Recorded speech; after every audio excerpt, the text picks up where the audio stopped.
Dia telah tidur dengan suaminya yang koma. Dia melihat bekas di leher pria itu. Dia segera menjelaskan pada suaminya yang koma. Malam sebelumnya, dia hanya akan seperti ini jika dihitung oleh orang lain. Ternyata malam sebelumnya, wanita itu, seperti biasa, membersihkan suaminya.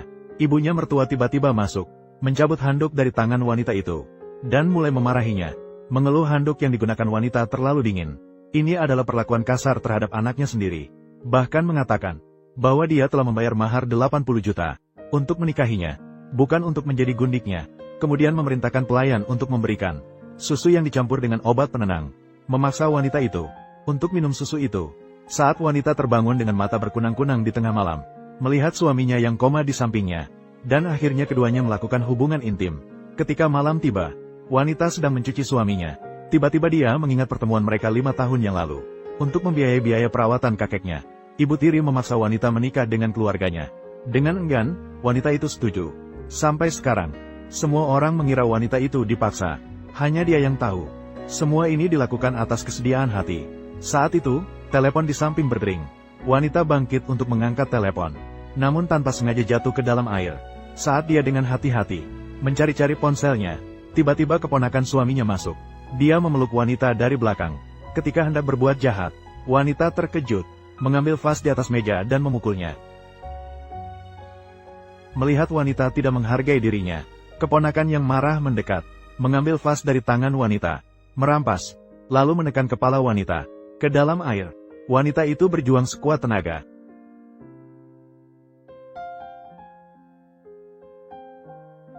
Bisakah orang ini menyelamatkanmu?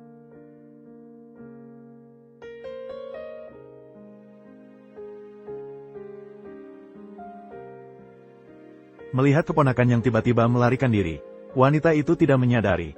Mata suaminya terbuka, menghadapi penyalahgunaan yang dialaminya. Wanita itu bersumpah dalam hati, suatu hari nanti akan menghukum. Kepalanya ditekan ke dalam toilet. Keesokan harinya, wanita itu melihat cuaca cerah di luar. Berencana mendorong suaminya yang lumpuh pergi keluar untuk berjemur. Saat wanita itu berbalik untuk menyiapkan sesuatu, detik berikutnya, keponakan tiba-tiba masuk ke dalam kamar. Ternyata dia tidak yakin apakah paman benar-benar sudah bangun. Jadi hari ini dia berencana untuk mencoba. Dia memanggil paman dengan pelan, mengayunkan tangannya di depan pria itu. Setelah memastikan paman tidak bereaksi, keponakan baru menunjukkan wajah aslinya. Bai Jingting. Kamu bilang kamu sudah menjadi orang yang tidak berguna. Berani membuatku kerepotan. Bai Jin, kau bajingan.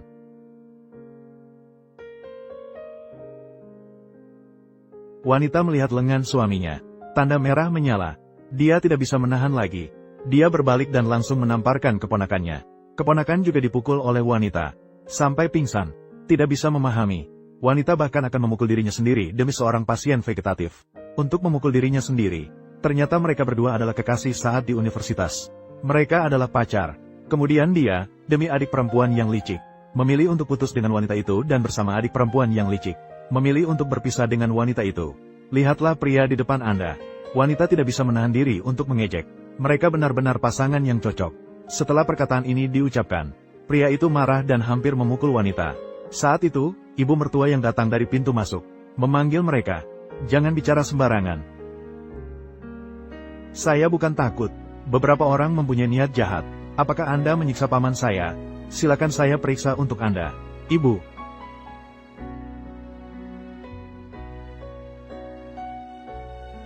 Siapa yang melakukannya? Fusi. Jangan sembarangan bicara.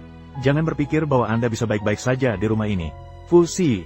Keluarga Bai telah mengeluarkan banyak uang untukmu. Apakah Anda memperlakukan paman saya seperti ini?